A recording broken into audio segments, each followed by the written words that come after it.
Hi friends, welcome back to my channel. నేను మీ smart బంగారం money magic అను అండి. నా ఛానల్లో ఆధ్యాత్మికంగా పుణ్యక్షేత్ర దర్శనాలు, అలాగే మనీ సంబంధించిన కొన్ని చిన్న చిన్న రెమెడీస్ అయితే నేను పెడుతూ ఉంటానండి. నేను చేస్తున్న వీడియోస్ కనుక మీకు నచ్చినట్టయితే నా వీడియోస్ని లైక్ చేసి, షేర్ చేసి, కామెంట్ చేసి అండ్ సబ్స్క్రైబ్ కూడా చేయండి. ఈరోజు నేను మీకు చూపించబోతున్నటువంటి వీడియో ఏంటి అంటే, మన భవిష్యత్తుని ముందుగానే తెలియచేసినటువంటి శ్రీ పోతులూరి వీరబ్రహ్మేంద్ర స్వామివారు కాలజ్ఞానం రచించినటువంటి ప్రదేశాన్ని అయితే నేను మీకు చూపించబోతున్నాను. సో ఈ ప్రదేశాన్ని నేనైతే మీకు 2 విభాగాలుగా అయితే వివరించాలనుకుంటున్నాను. ఎందుకంటే వీడియో లెంత్ ఎక్కువ అవడం వల్ల మనకు ప్రాబ్లం అవుతుంది కాబట్టి 2 పార్ట్స్గా అయితే వివరిస్తాను. మొట్టమొదటి పార్ట్లో అయితే మీరు రవ్వలగుట్ట అనే ప్రదేశాన్ని మీరు పూర్తిగా ఈ వీడియోలో చూస్తారండి. 2వ పార్ట్లో అయితే స్వామివారు కాలజ్ఞానాన్ని రచించినటువంటి గుహ మొత్తాన్ని కూడా మీకైతే ఆ వీడియోలో చూపించడం అయితే జరుగుతుందన్నమాట. ఓకేనా? రండి, ఇప్పుడు మనం ఆ గుహ రవ్వలగుట్టకి ఎలా వెళ్ళాలి, రవ్వలగుట్టకి ఉన్నటువంటి కథ ఏంటో తెలుసుకుందాం. వీరబ్రహ్మేంద్ర స్వామివారు తన 14వ ఏట వారి ఇంటి నుంచి బయటికి వచ్చి ఆధ్యాత్మికమైన మానసిక చింతనతో స్వామివారు తన ఇంటి నుంచి బయటకు వచ్చి బనగానిపల్లిలో ఉన్నటువంటి గరిమిరెడ్డి అచ్చమ్మ గారి దగ్గర పశువుల కాపరిగా అయితే చేరారనమాట.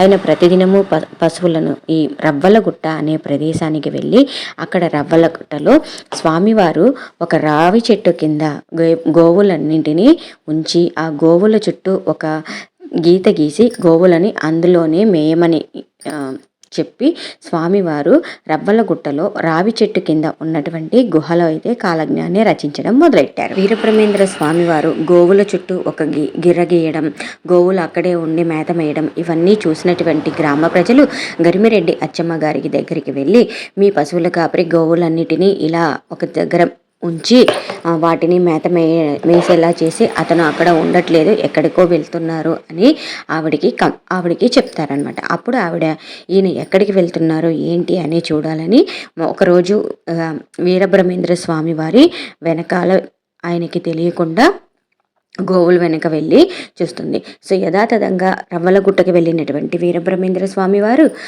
గోవులని ఆ రావి చెట్టు కింద ఉంచి గిర్ర గీసి తర్వాత పక్కనే ఉన్నటువంటి ఆ గుహలోకి వెళ్ళి స్వామివారు కాలజ్ఞానం రచించడం మొదలెట్టారు. అది దూరం నుంచి ఇంకొక కొండ చెరియ గుహలో నుంచి చూసినటువంటి అచ్చమ్మ గారు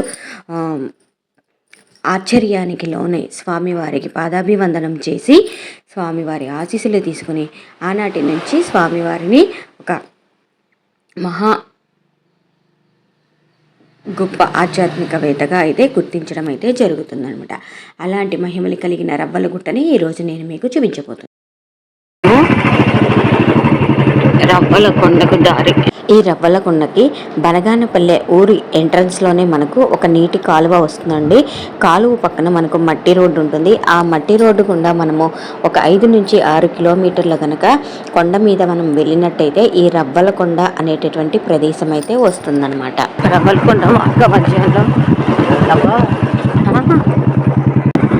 కొండ మీద అన్నమాట.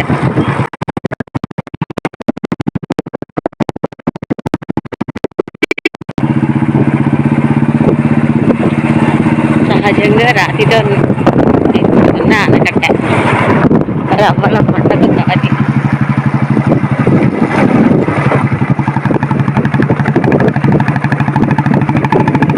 ఇదంతా గ్రానైట్ అండి, చూడండి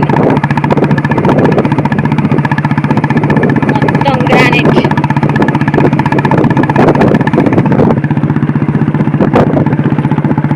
మనం ఇంటికి వాడే నాపరాలన్నీ కూడా ఇక్కడి నుంచే వస్తాయి.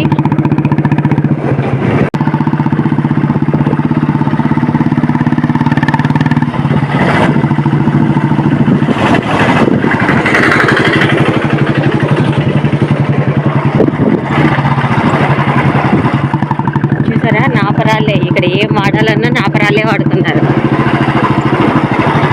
ప్రహరీలు కట్టడానికి, ఇల్లులు కట్టడానికి ఇటుకల బదులు కూడా నాపరాలే వాడుతున్నారండి. ఇది ఊరబ్బా. పూర్వం ఈ కొండ మీద మనకు మణులు రత్నాలు రాసులుగా పోసి దొరికేవటండి ఈ కొండలో. అందువల్ల దీనిని రవ్వల కొండగా పిలిచేవారు. సో ఆ కాలంలో ఏరినటువంటి రవ్వలన్నిటినీ కూడా అక్కడ బ్రిటిష్ వారు ఒక తొట్టి కట్టి ఆ తొట్టిలో కడిగి ఉంచేవారని చెప్తారు. ఇప్పటికీ ఆ తొట్టి ఆనవాళ్ళు మనకు అక్కడ ఆలయం అండి వీరబ్రహ్మేంద్ర స్వామి వారి ఆలయము. ఈ ఆలయానికి పక్కనే మనకు పూర్వం బ్రిటిష్ వారి కాలంలో ఇక్కడ ఈ ప్రదేశంలో ఈ కొండల్లో రాసులుగా అయితే రత్నాలు మణులు వజ్రాలు అవి దొరికేవటండి. సో వాటన్నిటినీ సేకరించి ఆ సేకరించినటువంటి వాటిని ఇక్కడ ఉన్నటువంటి ఈ తొట్టెలో వేసి కడిగి శుభ్రం చేసి భద్రపరిచేవారట. సో దానికి ఆనవాలుగానే ఇది ఇప్పటికీ మనకు అక్కడ బ్రిటిష్ వారి కాలంలో రవ్వలను కడిగినటువంటి ప్రదేశంగా అయితే చూపిస్తున్నారు. ఇక్కడ రవ్వలు అంటే స్టోన్స్ మనకు అధికంగా దొరకడం చేత ఈ ప్రదేశానికి రవ్వల గుట్టగా అని పేరు వచ్చిందని కూడా చెప్తున్నారనమాట.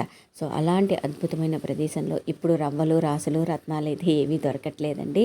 స్వామివారి ఆలయ ప్రాంగణం అయితే చాలా ప్రశాంతంగా అద్భుతంగా అయితే ఉంటుంది. సో ఇక్కడ ఉన్నటువంటి ఈ బావినే స్వామివారికి ముందు నీటి కోసం ఉపయోగించేవారట. అలాగే స్వామివారి దగ్గర ఈ అమ్మవారి ఆలయం అయితే ఉంటుందండి. ఆలయం నుంచి దర్శించుకొని మనం బయటికి వచ్చిన వెంటనే పక్కనే మనకు స్వామివారి నిలువెత్తు విగ్రహం అయితే కనిపిస్తుందండి.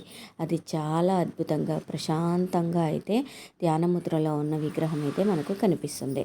సో ఇప్పుడు ఈ కనబడుతున్న ఈ ప్రదేశాన్ని ఈ చెట్టుని సంతాన వృక్షంగా అయితే ప్రస్తుతం ప్రజలు చెప్పుకుంటున్నారండి.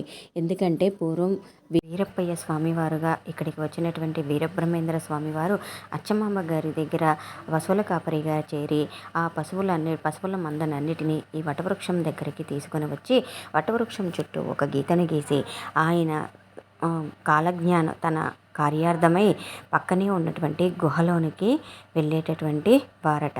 సో 18వ శతాబ్దం నాటి ఈ వటవృక్షాలు నేడు సంతానం లేని వారికి సంతాన వరప్రదాయనిగా బాసిల్లుతుంది. అలాగే ఆ స్వామివారి దర్శనం చేసుకున్న తర్వాత ఈ వృక్షానికి ప్రదక్షిణ చేసిన తర్వాత పక్కనే మనకు తాగునీటి బావి అయితే ఉంటుందండి.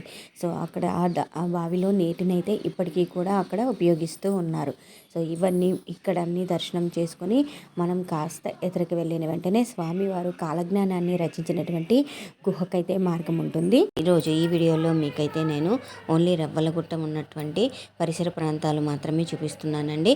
నెక్స్ట్ వీడియోలో మీకు రవ్వలగుట్టలో ఉన్నటువంటి స్వామివారు కాలజ్ఞానాన్ని రచించినటువంటి ప్రదేశాన్ని అయితే మీకు నేను చూపించబోతున్నాను అనమాట.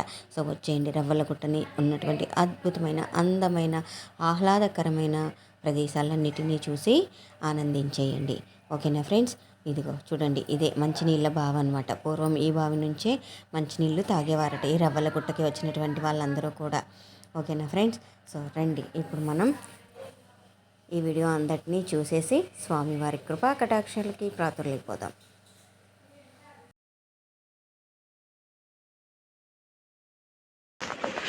ఉండు అక్కడ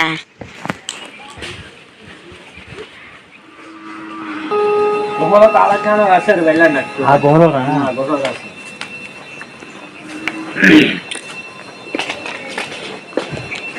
ఈ వీడియోకి కాపీరైట్ క్లెయిమ్ రావడం వల్ల నేను వీడియో ఇక్కడ ఆవులు వదిలేసి మీకైతే అప్లోడ్ చేయడం జరిగింది.